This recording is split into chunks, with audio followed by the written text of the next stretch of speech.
So in our day-to-day lives, there are days when we feel better, some days and we feel other days. There's some days when it's hard to stay motivated. So I'm going to give my keys. I wrote them down actually as to how to stay motivated. And then some of these may apply for you. One may work. All of them may work. I don't know. I'm just going to put them out there so you can see what I do. And I don't do these things every day. Just different ones work for me on different days depending on why I'm feeling down, why I'm not feeling motivated today. So first off, you definitely want to take it one day at a time, right? Rome wasn't built in a day. Most people's goals aren't accomplished in one day. Um, Secondly, you want to surround yourself with positive people. Negativity is you just it drains all of your energy and your happiness and your optimism. You have to stay around positive people. And if you don't have any positive people around you, find some positive people around you. And I'm not talking about people who just say pray on it.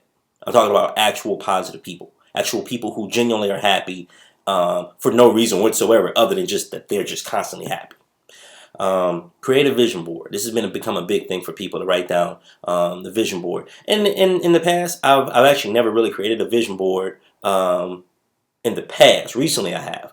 But in the past, I used to just write my goals down and tape them to the bathroom mirror and tape them to the refrigerator so I could see those goals every time I went to either the restroom or the refrigerator. It was just a constant reminder throughout my day of what it is I was trying to work on and what it is I was trying to accomplish, so you don't lose sight of things, because during the day-to-day actions in your life you will get sidetracked. But once you go to the refrigerator to get water or go to the restroom, you get refocused and you get back on track. Another one is make smart goals. All right, so again, you have to make smart goals are what I consider realistic goals. Like, no, I'm not going to become a millionaire overnight. Doesn't work that way. But I can become a millionaire in a year, in a year and a half, in 2 years, in 5 years. It all really depends on what it is I'm doing to try and make that kind of income. Same thing with losing weight. You're not going to drop 50 pounds overnight. You have to lay out a smart plan, smart goal to get to where you want to be. And then that goes back to, again, take it one day at a time, right? Because obviously your smart goal says it's going to take this long to get to this goal. So if it's going to take you a year, you can't get discouraged in the first 60 days because you don't see results, because you said it was going to take a year. Reward yourself. And a lot of people don't do this very often. In the course of working with me, whenever I get a big project or a new project, I reward myself for something. I might buy myself something nice. I don't spend all my money on it. I might smoke a cigar. I may play around the golf. Whatever it is that makes me happy, I will reward myself all the time as a way of just saying, you work hard and you deserve to reward yourself. Believe in yourself. No one else is going to believe in you until you believe in yourself. Nobody believed in me when I was doing the programming thing. Nobody. Everybody said I needed to go to college. They said it was too difficult. And I've been doing it for 15 years. So you got to believe in yourself before anyone else is going to believe in you. And even if you believe in yourself and no one else does, that's their problem. What's my next goal? Acknowledge your positive attributes. Acknowledge the good things about yourself. We all have natural gifts, right? We're all born with natural gifts. And you have to acknowledge those things, right? Don't let people tell you what it is you're not good at. A lot of times in this world, we judge each other on our weaknesses. You see it in politics all the time. You see it in sports. They always accent the things that you do or that you don't do very well. Acknowledge what your gifts and your attributes are, and use those to become successful, right? I never understood why, if I am really good at writing but not so good at math, why somebody would make me spend all of my time in a day on math.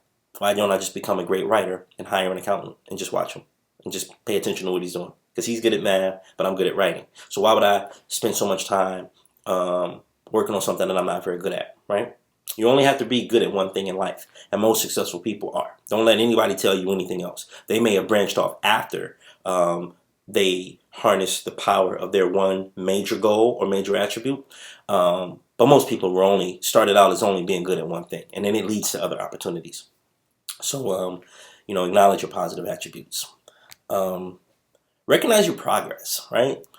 Take progress. If you have weight goals, take a weekly progress picture, because you won't see the progress with your eyes every day. But if you look at a picture of you 30 days from now or 60 days down the road, you look back, you can see your progress. Financially, the same thing. You can look at your bank account and look at your bank account balance and see the ups and downs, things like that. It's kind of like a stock market chart, right? It kind of goes up and down, but you can see an average, or you can see the incline or decline. Pay attention to your progress because it lets you know if you're on the right track, if you're doing things well or not. Visualize accomplishing your goals. So I think about daydreaming, right? As a kid, you daydream about different things. But as an adult, it's okay to daydream. It's okay to visualize yourself driving the car you want. It's okay to visualize yourself being married to the person you want to be and having a job or the company or visiting the places you want. Like whatever your goal is, you should try and visualize it once or twice a day. And I always recommend if you drink coffee or tea and you're in line, take that time to visualize where it is what it is you want. If you are using the restroom, take that time to visualize instead of staring at the wall. Take that time to visualize what it is you want. You got to see it to be it, right? Be kind to yourself. You don't be hard on yourself. Be kind. Be nice to yourself. How you treat yourself is a reflection to others how you want to be treated. Just be kind to yourself. And last but not least, a lot of people have this issue is don't compare yourself to others. There's too many people trying to keep up with the Joneses. There's too many people trying to buy the same car or a better car than a neighbor or a coworker or trying to outdress somebody. You can't compare yourself to others because you aren't the same person they are. You don't have the same goals they have. And 9 times out of 10, you didn't have the exact same background or current environment that they have. So you can't compare yourself to other people, even if you think it makes you feel good. Or, if you think it makes you feel good about yourself to compare yourself to other people, don't do it. You don't know what they've been through. You don't know what they're going through. And you really don't know where they are in life. And just worry about yourself. The quickest way for you to become a happier person is when you can just worry about yourself and your goals and just focus on you. And it's easier that way than focusing on other people. If everyone focused on themselves and worried about their own success, you'd have a lot happier people and a lot less arguments. And that's it. That's how I stay motivated.